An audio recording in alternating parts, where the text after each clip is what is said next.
पीतापुर नामक एक गांव में सोनू नाम का एक आदमी अपनी माँ के साथ रहता था। वह कुछ समय के लिए एक खेत में खेती करके अपना गुजर बसर कर रहे थे।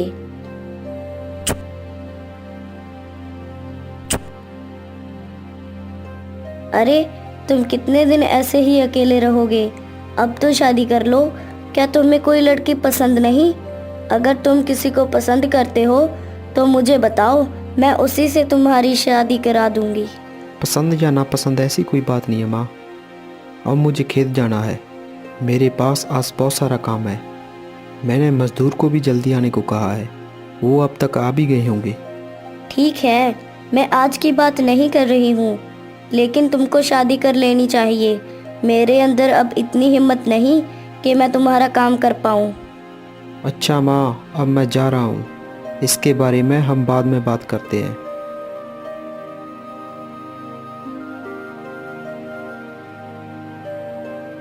सोनू काम संभालने के लिए खेत चला जाता है। इसी बीच सोनू की मौसी वहां आ जाती है। अरे मीना, घर पर सारा काम हो गया क्या? तुम जल्दी आ गई। अरे मैं बहू को घर किस लिए लाई हूँ? वही सारा काम संभालती है। अगर मैं घर पर काम करती हूँ तो उसे अच्छा नहीं लगता। कितनी भाग्यशाली हो तुम मीना। तुम्हारा बेटा मेरे बेटे से छोटा है, फिर भी तुमने उसकी शादी कर दी। अब घर का कोई काम तुम्हें नहीं करना पड़ता। और मुझे देखो। सुनो, अच्छा रिश्ता देखकर तुम भी अपने बेटे की शादी कर दो। गंगापुर में एक रिश्ता है, उसको मैं जानती हूँ। लड़की बहुत अच्छी है, देखने में भी बहुत सुंदर है। सोनू से कहो एक बार जाके उसे देख के आए। गंगापुर में? वह तो बहुत दूर है। मीना, क्या इतनी दूर का रिश्ता ठीक रहेगा? हम एक सुंदर और अच्छी लड़की चाहते हैं। अगर वह दूर है तो क्या हुआ? तुम्हें वहां जाना चाहिए। हमारे सोनू को वह लड़की जरूर पसंद आएगी। हाँ हाँ, तुम सही कह रही हो।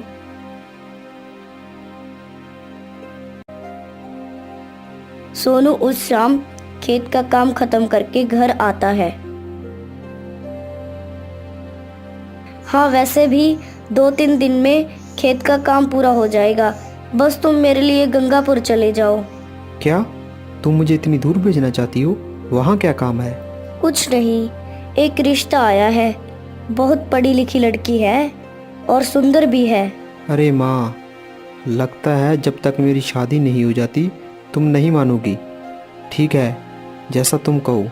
मैं 4 दिन के बाद जाऊँगा और मिलकर वापस आ जाऊँगा।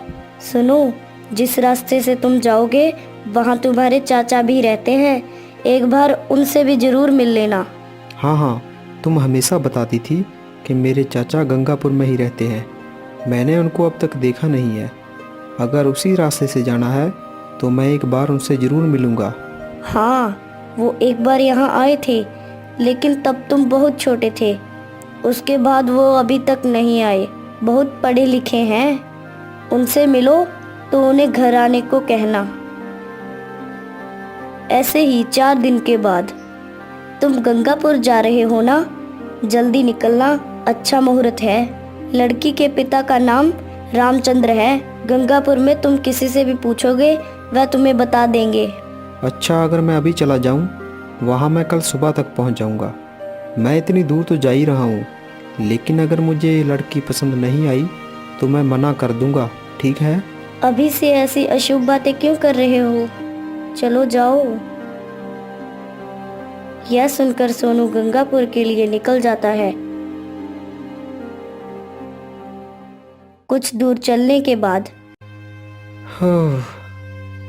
मैंने काफ़ी लंबा सफ़र तय कर लिया है। अब मैं कुछ देर के लिए यहीं आराम कर लेता हूँ और खाना भी खा लेता हूँ। यह सोचकर सोनू अपने साथ लाया खाना खाने लगता है, अपने साथ लाया ताज़ा पानी पीता है और अपनी यात्रा वापस शुरू करता है। इसी दौरान अरे, इतनी दूर से पानी लाना मेरे बस की बात नहीं है। काश हमारे आसपास एक कुआं होता तो हम उसमें से अच्छा पानी ले लेते। हाँ, अगर कुआं होता तो कितना अच्छा होता। मुझे उस सोहन से यह पानी खरीदना पसंद नहीं है। वैसे मैंने कभी सपने में भी नहीं सोचा था कि एक दिन ऐसा भी आएगा कि पानी खरीद कर पीना पड़ेगा। हमारा आधा दिन पानी लाने में और बाकी का दिन काम करने में ही निकल जाता है। अगर हमारे आदमी गांव से 10 मील दूर चले जाएं तो उन्हें काम मिल सकता है। हाँ हाँ, यहाँ 10 मील तक तो कोई जगह खेती करने लायक नहीं। हम केवल बारिश पर निर्भर रहकर फसल नहीं उगा सकते, और यह भी तो नहीं पता कि बारिश कब होगी। अरे हम तो यह भी नहीं जानते कि होगी या नहीं। इस तरह जीने का क्या मतलब है? लेकिन ये तो हमारी रोज की कहानी है। आज क्या नया है? इसी बीच सोनू कुछ समय की दूरी तय कर चुका था।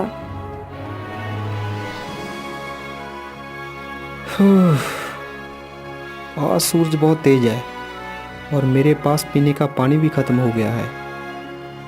लगता है कोई पानी लेकर आ रहा है। चलो उनसे पूछता हूँ थोड़ा पानी देने के लिए।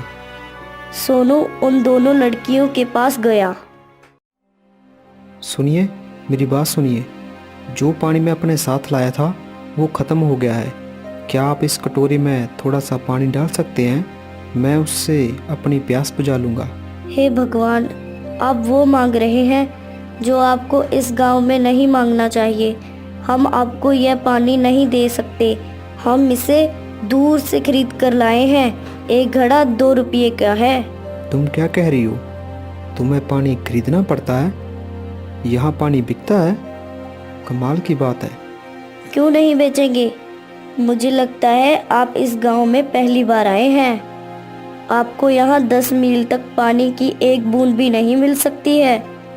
अगर आपको प्यास लगी है तो यहाँ से 5 मील दूर सोहन की दुकान है। आपको जो भी चाहिए वहाँ से मिल जाएगा, लेकिन आपको असल दाम से ज़्यादा पैसे देने पड़ेंगे। पानी भी उसी की दुकान से खरीद लीजिए। सच में? कौन है वो महान आदमी जो पानी बेचता है? और वो खुद पानी कहाँ से लाता है जहाँ से आप लोगों को नहीं मिल सकता? क्या उसने कोई तंत्र मंत्र सीखा है? पूरे गांव में सबसे अच्छे पानी का कुआं उस सोहन के घर में ही है, और कहीं भी अच्छे पानी का कुआं नहीं है। खुदाई के बाद भी पानी की एक बूंद कहीं भी नहीं मिली। ये सब जानते हुए कि और प्रयास करना मूर्खता है। तो अब हम सब उस सोहन के घर जाते हैं और पैसे देके अच्छा पानी खरीदते हैं। ठीक है, मैं अभी उस सोहन के घर जाता हूँ और पानी खरीदता हूँ, लेकिन वहाँ पहुँचने के लिए मुझे कम से कम 5 मील पैदल चलना पड़ेगा। मुझे उसके लिए ताकत चाहिए। मुझे थोड़ा सा पानी पीने की ज़रूरत है। अगर आप इस कटोरे में पानी नहीं देना चाहती तो मेरे हाथों में ही दे दीजिए। मैं उससे ही अपनी प्यास बुझा लूँगा। सोनू हाथ में पानी लेता है और उनके द्वारा दिए गए पानी को पीता है और उस सोहन के दुकान की ओर चल देता है। 1 मील का सफर तय करने के बाद अरे आज सूरज कितना तेज है, जिसके कारण मुझे बहुत प्यास लग रही है। यहाँ पानी देने वाला भी कोई नहीं है। सोनू ऐसा सोच ही रहा था कि उसने एक आदमी को देखा जो घड़ा लेकर आ रहा था। उसने सोनू को देखा। क्या साहब, आपको पानी चाहिए? बोलिए, पानी चाहिए? अगर आप इस गांव में मुझे पानी के लिए पूछ रहे हैं फिर तो आप भगवान के समान हैं। जरा मेरे इस कटोरी में पानी दे दो। अरे अरे, मेरी इतनी तारीफ मत करो। तुम्हें ऐसा क्यों लगता है कि मैं तुम्हें पानी दूंगा? मैं इस घड़े के पानी को 2 रुपये में दे रहा हूँ, लेकिन तुम्हें अपना कटोरा भरने के लिए मुझे 4 रुपये देने होंगे। चाहिए तो बताओ, क्या चाहते हो? पानी चाहिए या नहीं? नहीं तो मैं चला यहाँ से। ठीक है, मैं 4 रुपये देता हूँ। इस कटोरे को पूरा पानी से भर दो। वो आदमी कटोरे को पानी से भर देता है। ये क्या? तुमने मटके में से बहुत थोड़ा पानी इस कटोरे में डाला है और पूरा पानी अपने साथ ले जा रहे हो। क्या ये इतना कटोरा 4 रुपये का है? बताओ मुझे, क्या ये सही है? ये मेरा काम है साहब। इस तरह मैं राहगीरों की प्यास बुझाता हूँ और उनसे पैसे लेता हूँ। लेकिन मैंने आपको पहले ही बताया था, कटोरा भरने के 4 रुपये लगेंगे। आप सही कह रहे हैं, ये लीजिए 4 रुपये। मैंने कभी सपने में भी नहीं सोचा था कि मैं कभी पानी खरीद कर भी पीऊँगा। और कर भी क्या सकते हैं। वैसे मुझे बहुत भूख लगी है। यहाँ आसपास कोई धर्मशाला है जहाँ जाकर मैं अपना पेट भर सकूं? यहाँ पानी मिलना मुश्किल है और तुम धर्मशाला की बात कर रहे हो। अगर तुम्हें धर्मशाला जाना है तो अभी कम से कम 10 मील चलना होगा और वहाँ भी भोजन कब मिलेगा ये कोई नहीं जानता। अगर यहाँ कोई धर्मशाला नहीं है तो कम से कम खुद तो खाना बनाकर खा सकते हैं। मैं खुद खाना बनाकर खा लूँगा। हाँ हाँ, क्यों नहीं। यहाँ से 10 मील दूर सोहन की दुकान है। नमक, दाल और चावल के साथ अच्छा पानी वहाँ सब कुछ मिल जाएगा। तुमको इसको खरीदने के पैसे देने पड़ेंगे। आराम से जाना। सोनू के पास इसके अलावा और कोई रास्ता नहीं था, इसीलिए सोनू सोहन की दुकान के लिए निकल पड़ा। उसने रास्ते में किसी को कुर्राते हुए सुना। पानी, पानी, पानी। ऐसा लगता है जैसे कोई पानी के लिए तड़फ रहा है।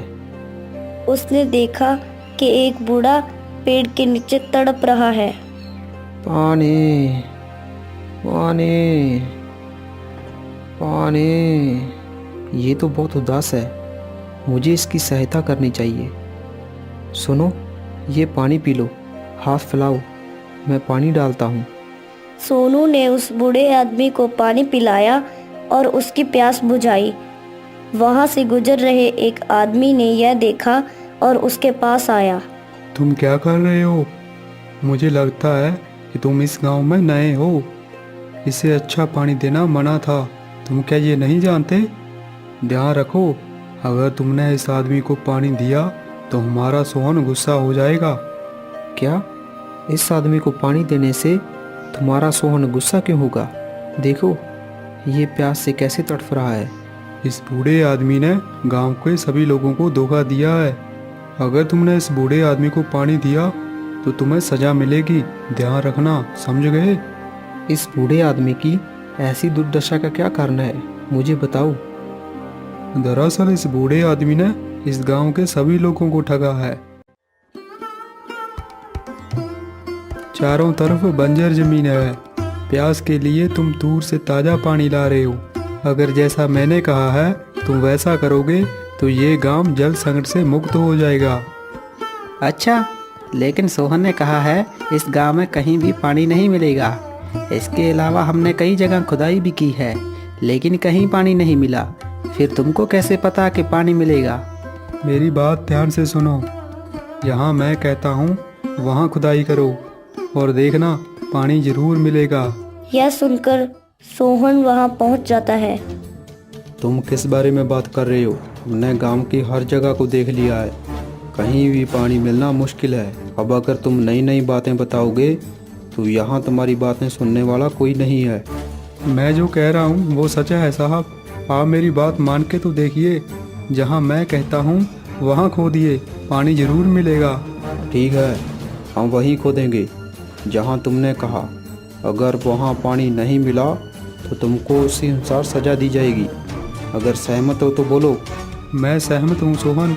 मैं ठीक ठीक बता सकता हूँ कि पानी कहाँ मिलेगा। चाहे तो मुझसे वादा ले लो।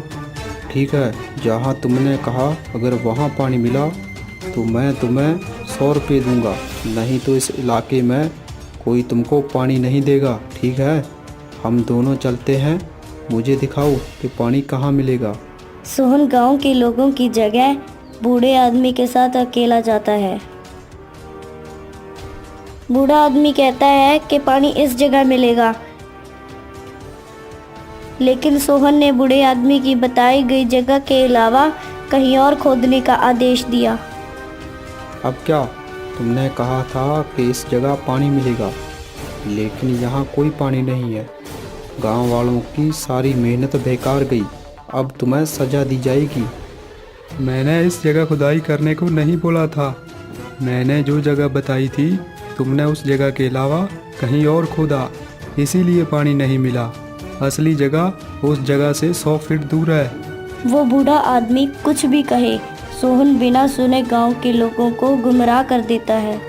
अगर आज से इस बूढ़े आदमी को किसी ने खाना पीना दिया तो उसे मेरी दुकान से कभी कोई सामान नहीं मिलेगा। उस आदमी ने सोनू को जो हुआ था वह सब बता दिया। इस बूढ़े आदमी को गांव के साथ धोखा करने की सजा मिल रही है। इसी बीच 2 आदमी वहां खाली बर्तन लेके आ गए। वह पता लगाने आए थे कि वहां क्या चल रहा है। आधा घंटा पहले सोनू के कुएं में किसी की मौत होगी।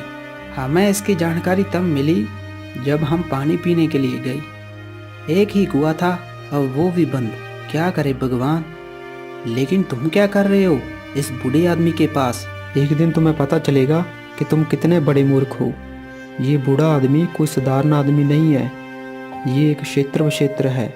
यही है जो आपके गांव को बचा सकते हैं। सोहन यह जानकर गुस्से में आ जाता है कि सोनू ने बूढ़े आदमी को पानी दिया है। इस बूढ़े आदमी को गांव में पानी देने से मना किया था। ये जानते हुए भी तुमने इसको पानी क्यों दिया? तुम्हें इसकी कीमत चुकानी पड़ेगी। तुम्हें पता है क्या? जानते भी हो क्या? मुझे पता है। मैं वहाँ खुदाई करूँगा जहाँ ये बूढ़ा बता रहा है। अगर पानी नहीं मिला तो तुम मुझे कुछ मत देना, लेकिन अगर पानी मिल गया तो मैं तुम्हें 1000 रुपये दूंगा। क्या तुम सहमत हो? जवाब दो। मैंने पहले ही खोदा था लेकिन पानी नहीं मिला। अब दोबारा नई परीक्षा देने की जरूरत नहीं है। मुझे तुम्हारे 1000 रुपये नहीं चाहिए। तुम यहाँ से जाते हो या नहीं? क्या तुम्हें इस बूढ़े आदमी के अतीत के बारे में नहीं पता? मुझे बताओ कि क्या मेरी शर्त तुम्हें मंजूर है? मैं ये सब इस गांव की बेहतरीन के लिए कर रहा हूँ। मुझ पर भरोसा करो। तो गांव में हर कोई ऐसी जगह ढूंढने के लिए राजी हो जाते हैं कि पानी मिलेगा और वह कुआं खोदने लगते हैं। साहब आप मुझे बताइए किस जगह पानी मिलेगा?